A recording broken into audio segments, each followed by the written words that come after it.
India को Israel से ये बात सीखनी चाहिए। यूएस जो पूरी दुनिया को अपने काबू में रखता है, उसे 100 गुना ज्यादा छोटा देश इजराइल एक कठपुतली बना के अपने काबू में रखता है। अब आई नो ये सुनने में काफी अनबिलीवेबल लगेगा, लेकिन बस मुझे 5 मिनट दो, मैं अभी आपको प्रूफ करके बताता हूं। यूएस मजबूर है इजराइल की हर एक बात मानने के लिए।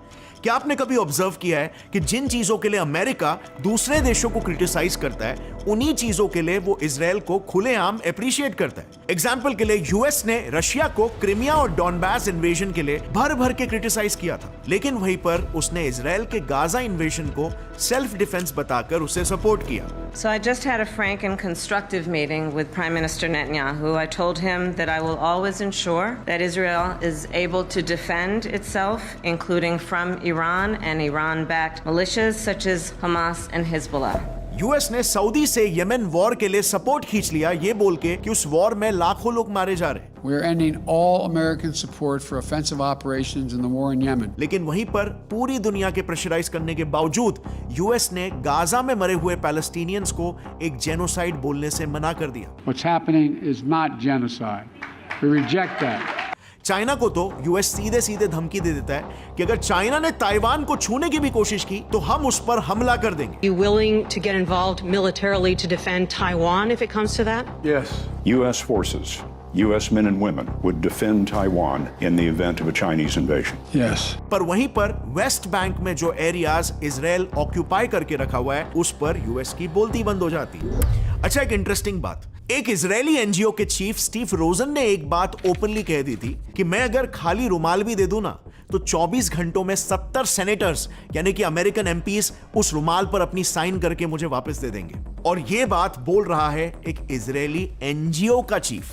आज यूएस में इजराइल की ये पोजीशनिंग है, इजरायली एनजीओस का तक अमेरिका में इतना स्ट्रॉन्ग होल्ड है कि वो तो सीधे सीधे एंटी इजराइल कैंडिडेट को इलेक्शंस में ही हरवा देते हैं।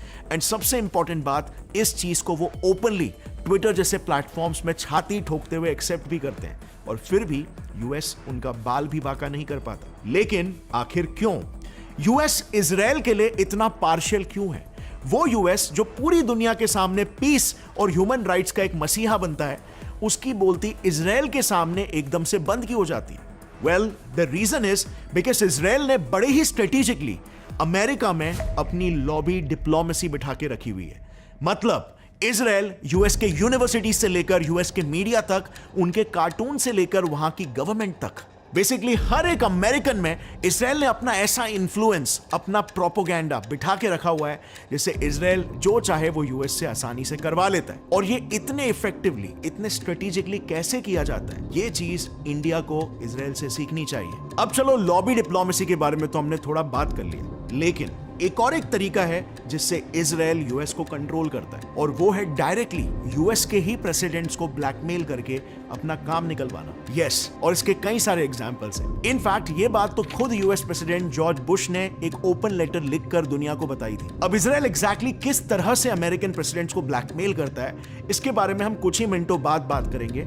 बट सबसे पहले शुरुआत करते एकदम बेस से, जो है लॉबी डिप्लोमेसी, जिसकी शुरुआत इजराइल ने की अमेरिकन सिटीजन्स, उनके बच्चों में अपने प्रति एक सॉफ्ट कॉर्नर डेवलप करवा के। इनफैक्ट ये वहां पर इस हद तक होता है कि आज यूएस के बच्चे बच्चे तक कार्टून्स में इजराइल की हिस्ट्री पढ़ते हैं। वहां की famous cartoon series super book ही देख लो, इस पूरे सीरीज में यही बताया गया है कि इजराइल और ज्यूइश हिस्ट्री कितनी महान है। स्पेसिफिकली अगर देखें तो इस सीरीज का एपिसोड नंबर 24 सीधे सीधे ये बताता है कि जेरूसलम में शुरू से ही ज्यूज रहा करते थे, जिन्हें काफी ज्यादा पर्सिक्यूट किया गया था। और इसीलिए जो सीरीज का मेन कैरेक्टर है, वो जेरूसलम को प्रोटेक्ट करने के लिए ग्रेट वॉल ऑफ चाइना जैसी एक वॉल बनाने की प्लानिंग करता है। The work was hard and sweet, for it was to protect their own city, their houses, and the great and holy Jewish temple. ये बेसिकली सभी अमेरिकन्स के लिए एक साइलेंट मैसेज है कि इजराइल को उसके नेबर्स से प्रोटेक्ट करना चाहिए।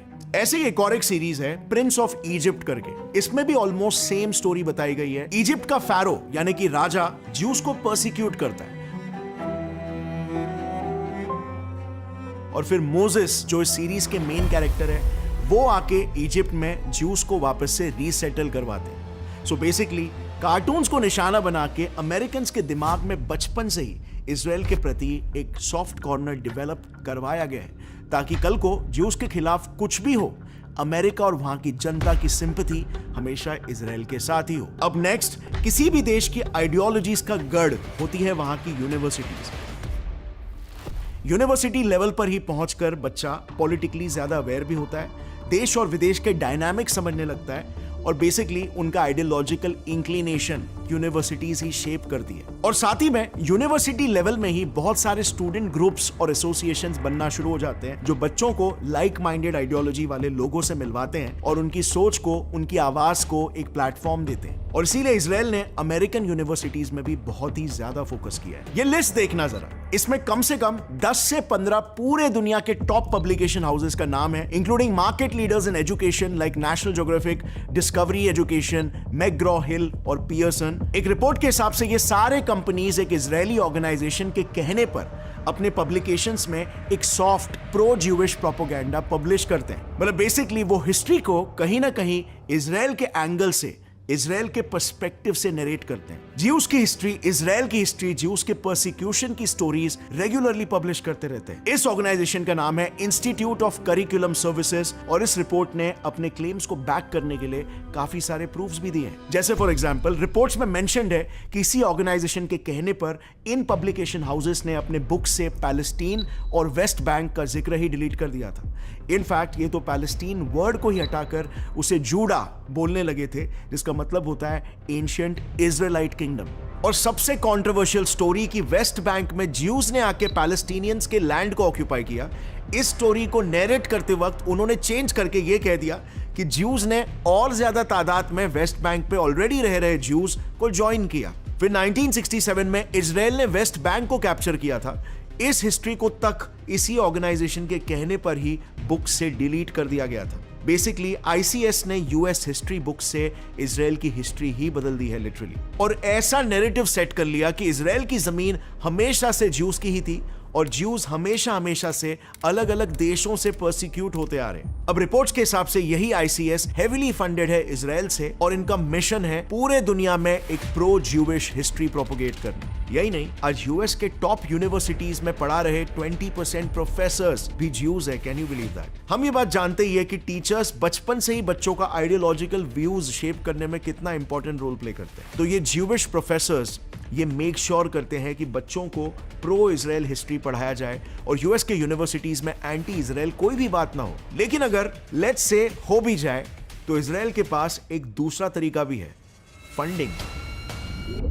हमें कई सारे ऐसे भी लिंक्स मिले हैं जिसमें बड़े बड़े ज्यूइश अमेरिकन बिलियनर्स खुद इन यूएस यूनिवर्सिटीज को फंडिंग देते हैं, या फिर कई ज्यूज तो यूनिवर्सिटीज के प्रेसिडेंट्स और ट्रस्टीज भी होते हैं जो सारे यही इंश्योर करते हैं कि कोई भी यूनिवर्सिटी के अंदर एंटी इजराइल एक्टिविटी ना हो। जैसे अप्रैल 17 को कोलंबिया यूनिवर्सिटी में गाजा सॉलिडारिटी को लेकर प्रोटेस्ट शुरू हो गए थे, लेकिन उसे दबाने के लिए यूनिवर्सिटी के प्रेसिडेंट मिनोश शफीक, जो कि खुद एक ज्यू है, इन्होंने पुलिस को बुलाकर इन प्रोटेस्टर्स को बाहर निकलवाकर प्रोटेस्ट को शांत करवा दिया था। अब रिसेंटली बांग्लादेश में जो तख्ता पलट हुआ था ना, उसमें भी यूनिवर्सिटीज और स्टूडेंट्स का ही रोल सबसे इंपॉर्टेंट था और ये बात इजराइल भी बहुत अच्छे से जानता है और इसीलिए इजराइल ने ठीक वहीं पर निशाना लगाया। अब how can we forget Hollywood?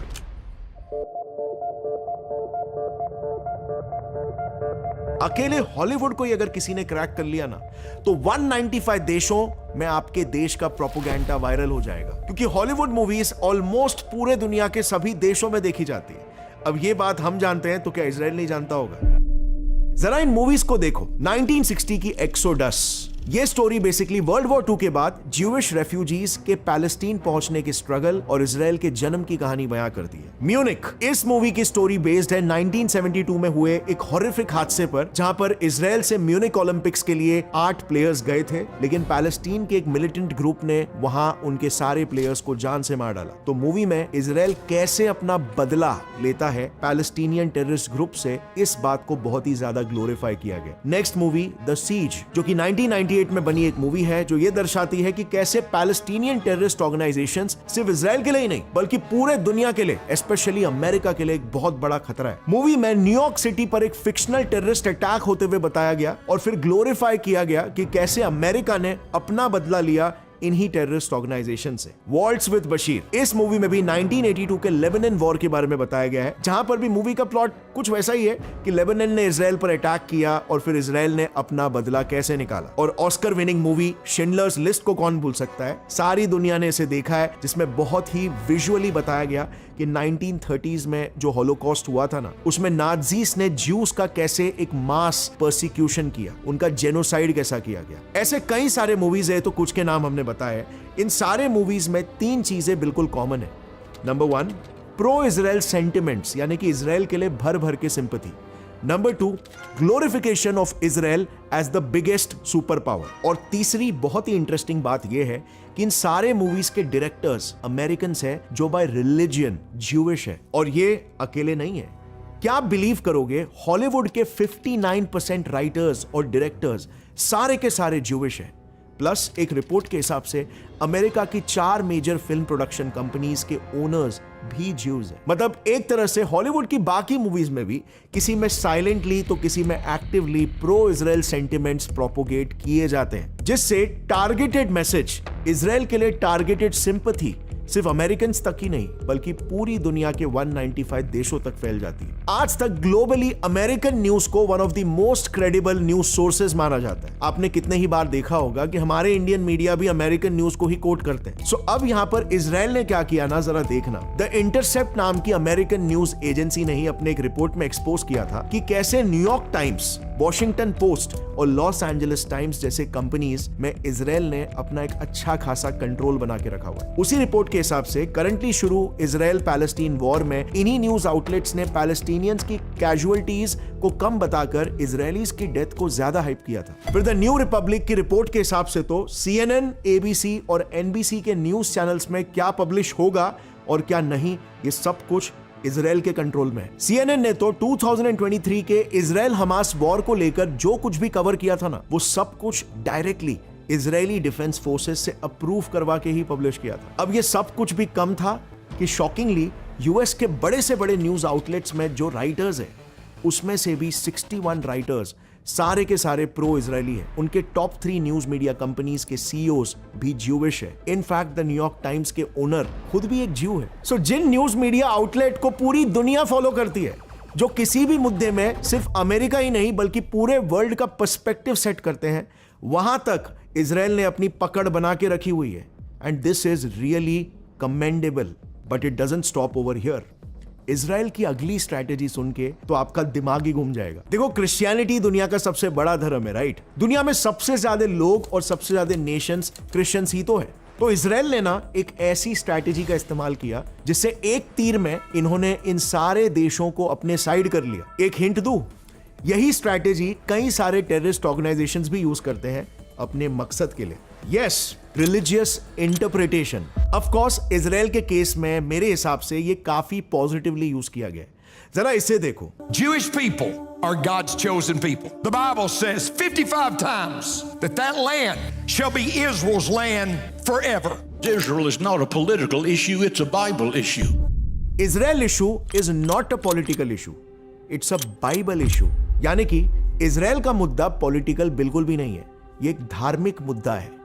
ये बात यूएस के हर इवेंजलिस्ट यानी कि स्पिरिचुअल लीडर्स अपनी जनता को बताते हैं। बाइबल के जेनेसिस 12 में ही लिखा है कि गॉड ने ज्यूस को इजराइल की जमीन प्रॉमिस की है, और इसीलिए हर क्रिश्चियन का यह धर्म बनता है कि वो इजराइल को सपोर्ट और प्रोटेक्ट करे। अब अमेरिकन में ना यही बिब्लिकल नैरेटिव स्ट्रांगली मेंटेन रहे, ये मेक श्योर करती है एक organisation Christians United for Israel. ये लोग तो खुलेआम अपने वेबसाइट्स पर लिखते हैं कि इनका मिशन ही यही है कि ये कम्युनिटी लेवल पर, मीडिया में, कैंपस लेवल पर और गवर्नमेंट में तक एक प्रो इजराइल और प्रो ज्यूइश सपोर्ट फैलाना चाहते हैं और इसके एंटी नैरेटिव्स को खत्म करेंगे। अब जैसे आपको पता है, जब बात आती है धर्म पे तो वहां पर कोई भी लॉजिक काम नहीं करता। लोग धर्म के नाम पर मरने और मारने तक को राजी हो जाते हैं। तो ज्यूस का भला सोचना और उनकी कौम और उनके देश इजराइल को प्रोटेक्ट करना, उनके हक के लिए लड़ना, ये कौन सी बड़ी बात है। और जैसे कि मैंने पहले बताया, दुनिया में 2.3 बिलियन लोग क्रिश्चियंस हैं।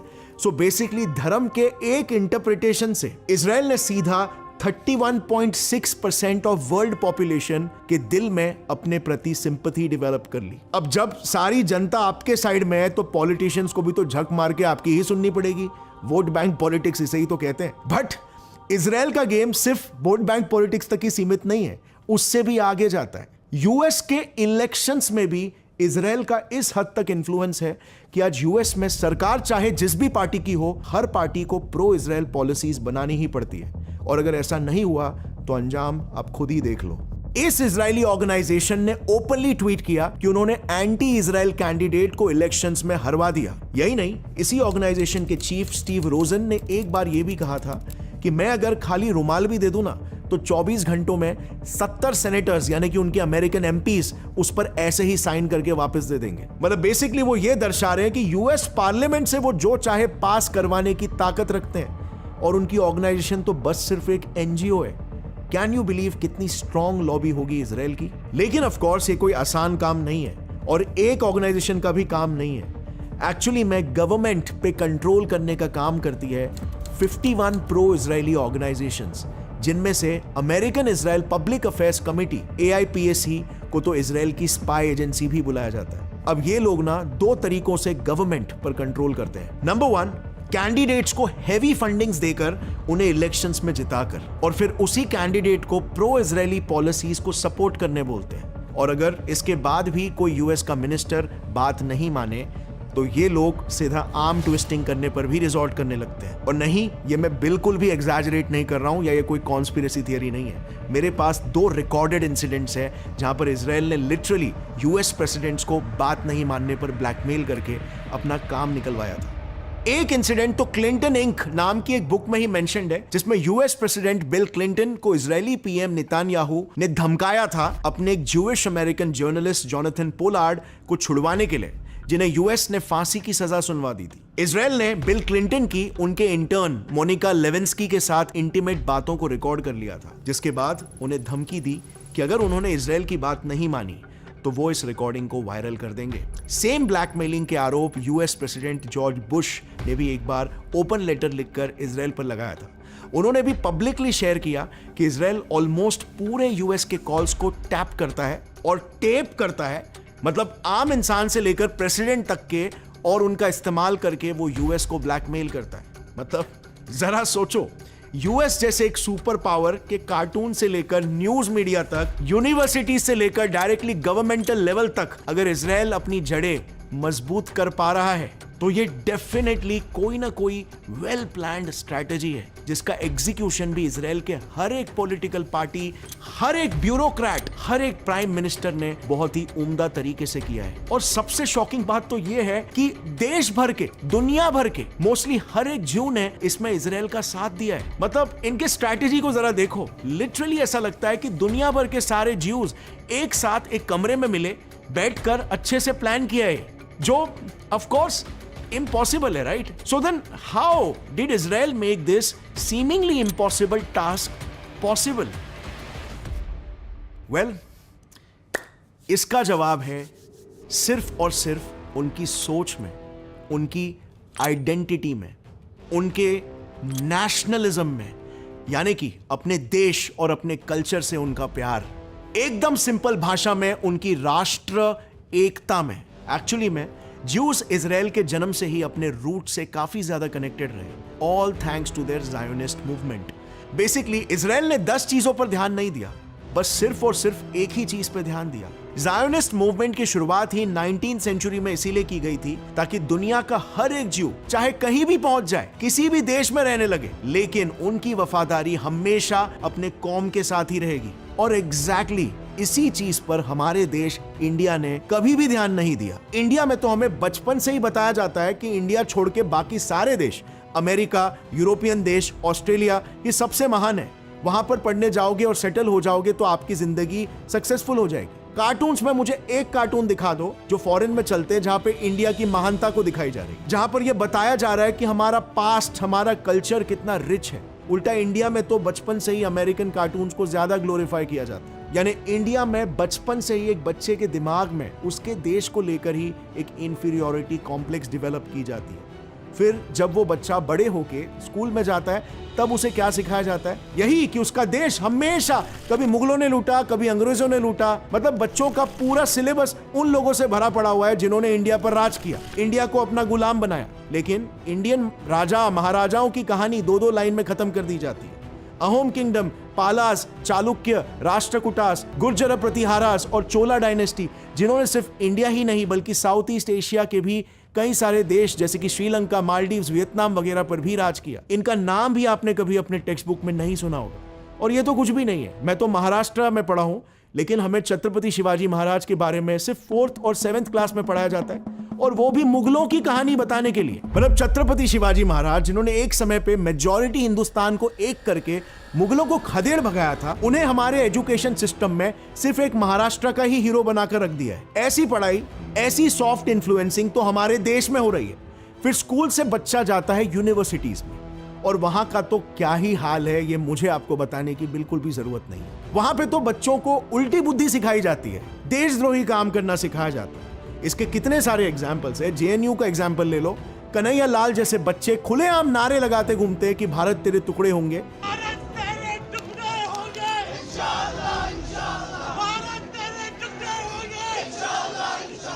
National institute of medical science में इंडियन सोल्जर्स पर हुए पुलवामा अटैक को सेलिब्रेट करना, अलीगढ़ मुस्लिम यूनिवर्सिटी में बच्चों का एंटी इंडिया और प्रो पाकिस्तानी स्लोगन्स लगाना, जेएनयू, जामिया इस्लामिया, डीयू, अलीगढ़ मुस्लिम यूनिवर्सिटी, एनआईएमएस, ये सभी इन्हीं कामों के लिए इनफेमस है। और हमारी मीडिया काइंड ऑफ सेम ही हाल है।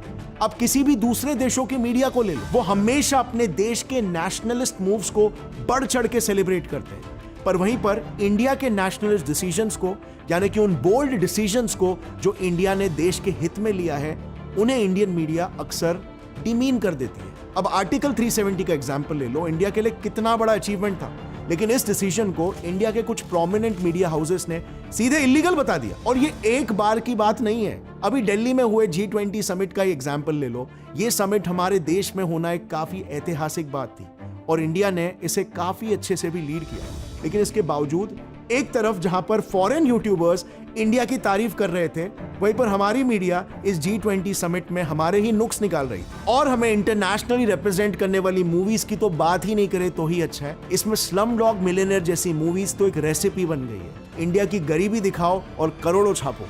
इन मूवीज में भर भर के इंडिया की गरीबी दिखाई गई है, और फिर जब वो ऑस्कर जीत लेती है तो हम उसे सेलिब्रेट भी करते हैं। इसी के फॉर्मूला को देखकर फिर बाद में ऐसी और भी कई सारी मूवीज बनी, जैसे व्हाइट टाइगर हो गया, लायन हो गया, और अभी लेटेस्ट वाली मंकी मैन। उसमें भी इंडिया की गरीबी खूब खूब दिखाई है। लेकिन यहां पर हम इस बात को नजरअंदाज कर देते हैं कि ग्लोबली हमारे देश का क्या नैरेटिव सेट कर रहा है, क्या ब्रांडिंग क्रिएट हो रही है हमारे देश की। और ये तो फिर भी कुछ नहीं है। हमारे देश के कितने सारे नेता बिके हुए हैं। देश को जो लोग संभाल रहे हैं, या जो लोग सत्ता पे हैं या आगे जाकर आ सकते हैं, कितनों पर फॉरेन फंडिंग्स लेकर अपने देश को ही बेच देने के आरोप लग चुके। और ये कोई आज से नहीं है, बल्कि हिस्टोरिकली है।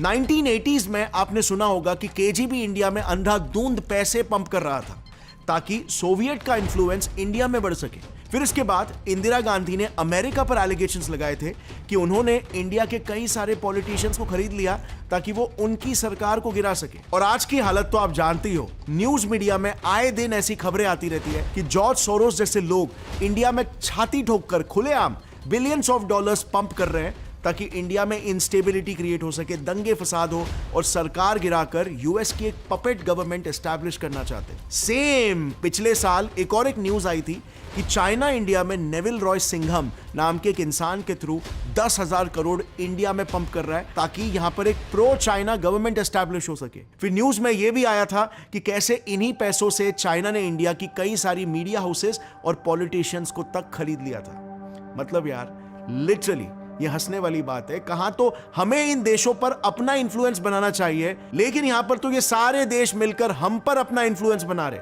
हमें अपने उंगलियों से कठपुतली की तरह कंट्रोल कर रहे हैं। जो देश जैसी मर्जी चाहे अपने फायदे के लिए इंडिया में पैसे पंप करते जा रहे हैं। और यही एग्जैक्टली इंडिया को इजराइल से सबसे ज्यादा सीखना चाहिए।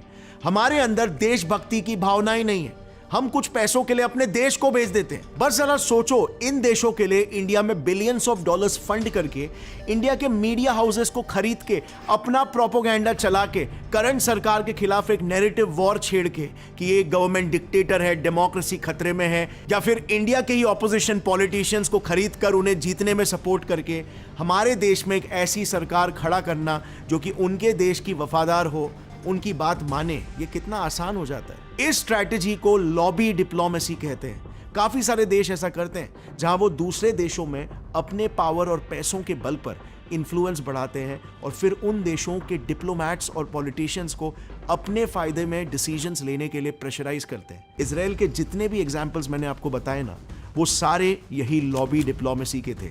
So this is high time India को इन चीजों पर सोचना जरूरी है। और सबसे इंपॉर्टेंट बात, एवरीथिंग स्टार्ट्स फ्रॉम अस।